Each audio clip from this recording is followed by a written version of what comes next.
folks, welcome back to another episode of Coffee, Tea, and Crime. Today's episode, Familicide in South Dakota, the Mathis family murders.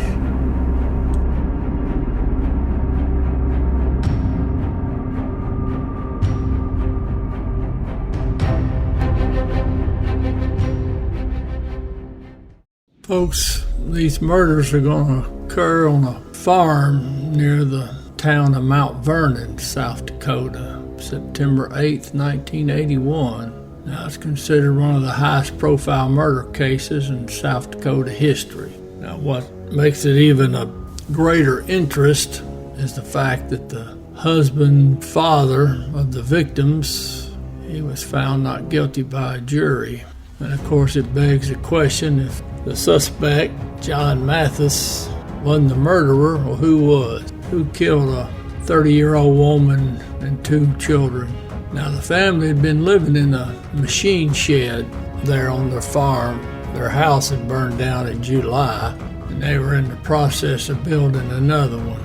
About 4 a.m. on that day, John Mathis called the sheriff's department and said his family had been murdered. Now, the police get out there, and they find that LaDonna Mathis had been shot twice, execution style. 4-year-old Brian shot execution style. 2-year-old Patrick, same MO. This particular case, it was 2 gunshots. Now, the only member of the family that escaped was the 9-month-old Dwayne. He was staying with some other relatives. Now, according to primary suspect John Mathis, and by the way, the reason I'm using his name and showing his pictures, he was found not guilty.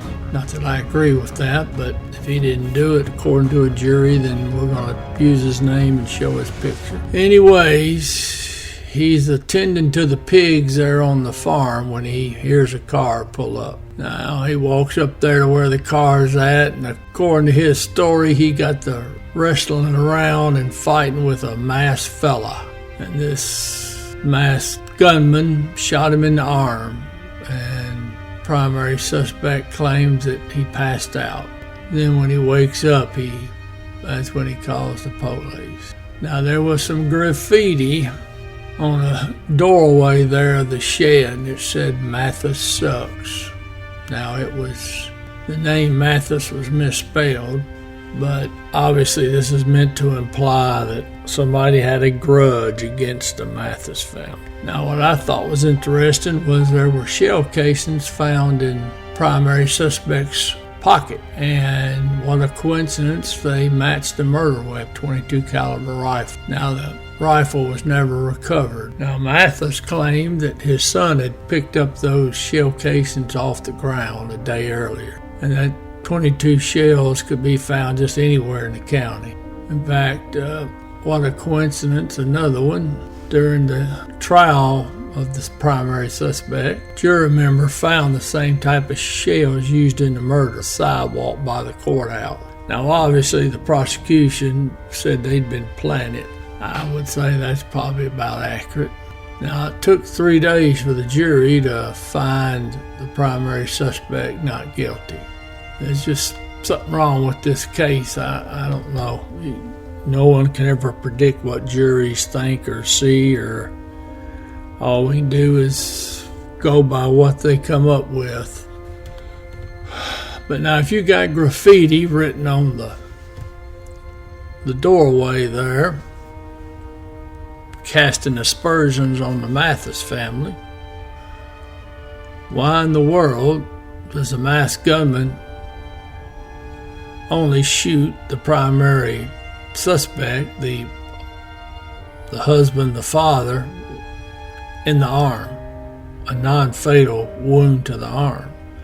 If you don't like the family, wouldn't you kill him just the same? Would he not get a execution-style gunshot wound? You would think so. Now, this to me just sounds like the case from 1970 where Green Beret captain, he was a doctor, Dr. McDonald. Now, his family was murdered, his wife and 2 daughters. And he claimed intruders broke in and wounded him, but then went through the house and slaughtered the wife and 2 daughters, but left the greatest threat to the intruders. They left him alive. Sure sounds like that. And on that case, by the way, there was graffiti written on the walls, a la Manson family. They'll probably never find the killer, because I just my belief that the killer is the man they had on trial. I guess evidently the police didn't put on a good enough case, I reckon. I don't know. I think sometimes juries make things more difficult than they should be. Just use common sense and listen to the evidence. Anyways,